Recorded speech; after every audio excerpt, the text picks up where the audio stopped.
If you want less migration to Europe, kill this deal. Only 3 of these legal acts will help in the fight against illegal immigration without sacrificing national sovereignty or imposing costs. The others will incentivize more migration. How will redistribution deter millions and millions of migrants destined to arrive in Europe the coming decades? It won't. Instead, the entire EU will mimic Sweden's migrant problems. Gang wars, overrun welfare systems, and increasing Islamism all over Europe. Commissioner Johansson and the left won't be in charge after the EU elections. Then the center-right can negotiate a deal that stops illegal migration, locates the entire asylum process outside Europe, increases deportations, and support frontline member states without imposing forced solidarity. Vote no, let the people decide in the elections more or less migration. The real essence of the whole migration debate, because really it has never really been about helping refugees. We all want to help people in need. We in Hungary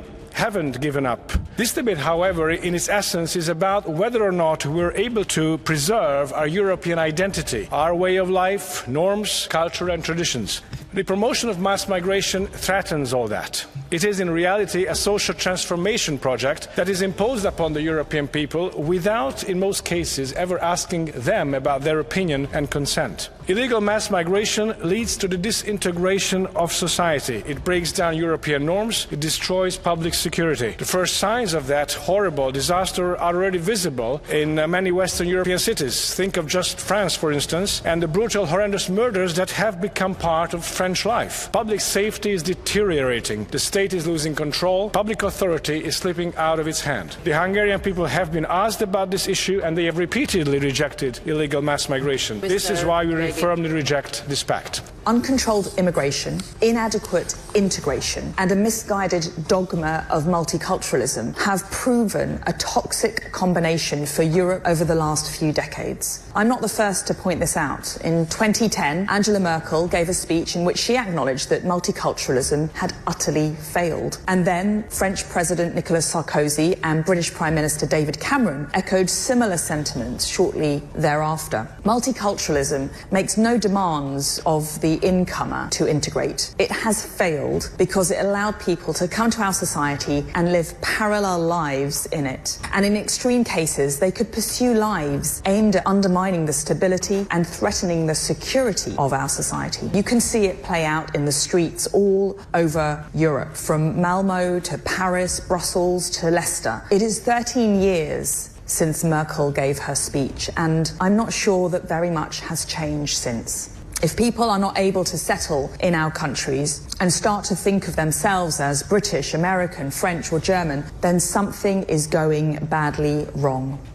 In the labyrinthine corridors of European politics, migration has emerged as the epicentre of a seismic revolt, shaking the foundations of the European Union. The very essence of European unity and solidarity is being put to the test as member states clash over the contentious issue of immigration. At the forefront of this rebellion stand Hungary and Poland, 2 nations defiantly challenging Brussels' authority and asserting their sovereignty in the face of what they perceive as an overbearing immigration policy imposed by the EU. Poland and Hungary was not satisfied with the proposal, but they pushed us because legally we are raped. So if you are forced to accept something what you don't like, how would you like to have a compromise and agreement? It's impossible. There is no any chance to have any kind of compromise and agreement on migration. Politically, it's impossible. Not today, generally speaking. Adding to the complexity of this debate is the recent passage of a new pact by the European Parliament, mandating the equitable distribution of asylum seekers among member states. While this pact was supported by parliamentarians, it has drawn sharp criticism from European citizens across the continent. Many Europeans feel that the pact fails to address fundamental concerns about the impact of unchecked migration on their societies. One prevailing sentiment among citizens is the belief that migrants do not sufficiently integrate into European culture or respect European values. Instead, they demand that Europeans accommodate their own cultural and religious practices, often at the expense of traditional European norms. Furthermore, there is growing frustration that migrants primarily seek to benefit from Europe's economic system without contributing to it. Instances of migrant involvement in criminal activities, as seen in countries like Sweden, only exacerbate these concerns. Against this backdrop, there is a resounding call for European governments to prioritize the needs and interests of their citizens. With aging populations and declining birth rates, many Europeans fear that they will be replaced by migrants in their own countries.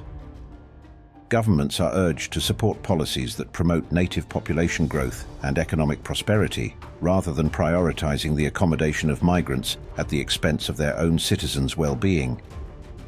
The recent EU vote on a new pact mandating the equitable distribution of asylum seekers among member states has ignited a fierce standoff.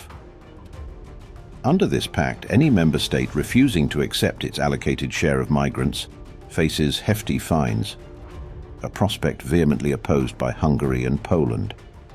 Their swift declaration of non-compliance has set the stage for a collision with Brussels, highlighting the deep-seated divisions within the EU on immigration policy. First, just to clarify the position of Hungary on migration. It's true that the number of migrants in Hungary is equal. The reason is very simple. We have a system, which is a fair system. We say that the border is a border, and to cross the border illegally is an illegal action. So we can't accept that somebody illegally crossing the border line. It's a crime. Therefore, we treat everybody who is doing that as a crime. Those who would like to come to Europe must stay out and waiting for the answer of the authorities to their request. They can't move earlier than that. So if you are able to manage that, migration is over, immediate. Former European Council President Donald Tusk, once considered a staunch advocate for European integration, now finds himself at odds with the EU establishment as he stands shoulder to shoulder with Hungarian Prime Minister Viktor Orbán in defiance of the immigration edicts emanating from Brussels. This unlikely alliance underscores the depth of discontent among certain member states and the growing disillusionment with the EU's handling of migration. I want to appeal to all potential illegal economic migrants, wherever you are from. Do not come to Europe. Do not believe the smugglers. Do not risk your lives and your money. It is all for nothing. Greece or any other European country will no longer be a transit country. Central to the Dissent is the question of sovereignty versus solidarity. It's not voluntary to respond to the solidarity mechanism. It's mandatory for all member states at the end of the day to contribute to the solidarity mechanism. And the two main ways to doing that is by relocation or return sponsorship. While some member states balk at the idea of shouldering the burden of asylum seekers, others argue for a collective responsibility to manage migration flows. The plight of countries like Greece and Italy, inundated with arrivals, underscores the urgency of finding a unified approach.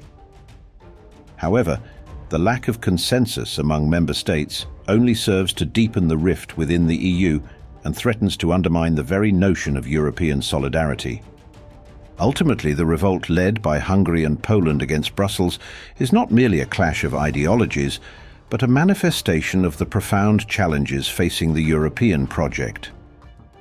We made it very clear from the very beginning that illegal migration is a security issue. It's only us Hungarians to make a decision with whom we would like to live together and with whom not. And that's why we have been protecting our border from the very first moment. We have built fence, a very long one. We are protecting 550 kilometers of external border of both European Union and Schengen area. And we made it very clear that there's only one way to come to Hungary, which is the legal way, through the official border crossing points with the appropriate documentation during opening hours. Period. Some other European countries unfortunately get stuck into hypocrisy and political correctness, and now the consequences are very clear. If you look back for the last 3 years of European history, you will see that 29 major terrorist attacks have been committed, killing more than 330 persons, causing injuries to an additional 1,300. And this is a clear outcome of the migration crisis. It's a huge security threat posed on the European Union. That's why